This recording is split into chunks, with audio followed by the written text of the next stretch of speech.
Yeah, this week was both sobering and encouraging. You're right. 500,000 people dead because of the pandemic, and in many respects unnecessarily so, because given the level of development economically and otherwise in the United States, you would have anticipated the U.S. would have handled it differently than it did.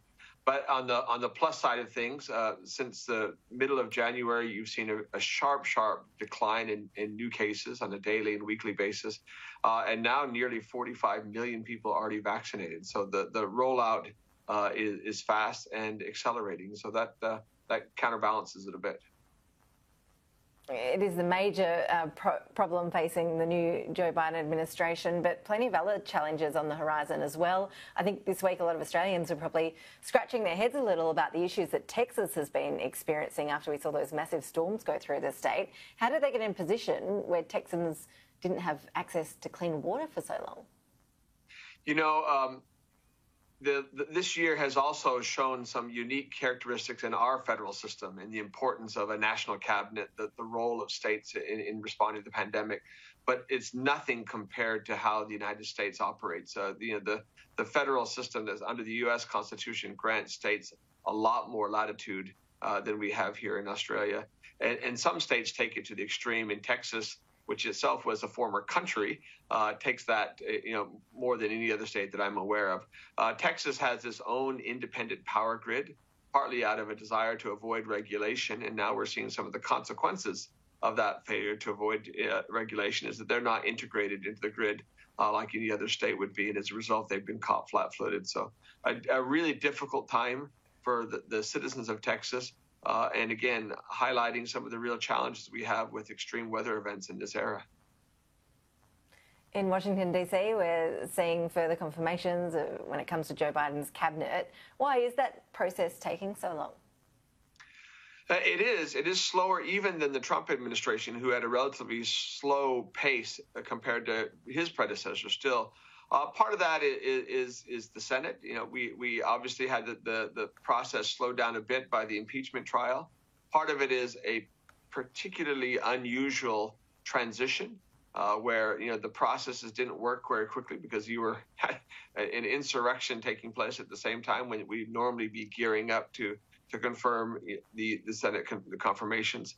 But part of it is evidence to the ongoing partisan divide in the United States. And so there are a number of nominees of the presidents who are being held up because of their mean tweets, that they said something mean, which you would think that bar would have been significantly lowered after the last 4 years, but it's been raised back in this case. And so, yeah, it's a difficult process. The president doesn't yet have his team in place.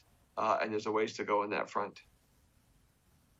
Looking at policies relevant to us here in our neck of the woods, I saw that the White House did have this executive order. It was focusing on rare earths. This is something the Australian government's been working closely with the US about for many years now. Why is this so significant? Why should Australians care what the White House thinks about rare earth capabilities? So the broader executive order was focused on securing supply chains, and it is a 100-day kind of crash effort to make sure that the U.S. understood and had specific policies and recommendations to help it guarantee supply chains, not just in critical materials like rare earths, but also in medicine and materials, medical materials, et cetera. The thing that's really important for Australia on that is that Australia is a trusted part of that supply chain for the United States. In fact, it is home to the only commercial scale rare earths processing company outside of China. And given the importance of these critical materials in not only U.S. defense equipment, but also communications equipment in future technologies, be they energy, be they communications, be they military. It's good to see the United States taking a focus on this, looking at it through the prism of supply chains, because it's in that context that Australia's importance is self-evident. And I think that builds on a lot of cooperation between Australia and the U.S. in the past in this space.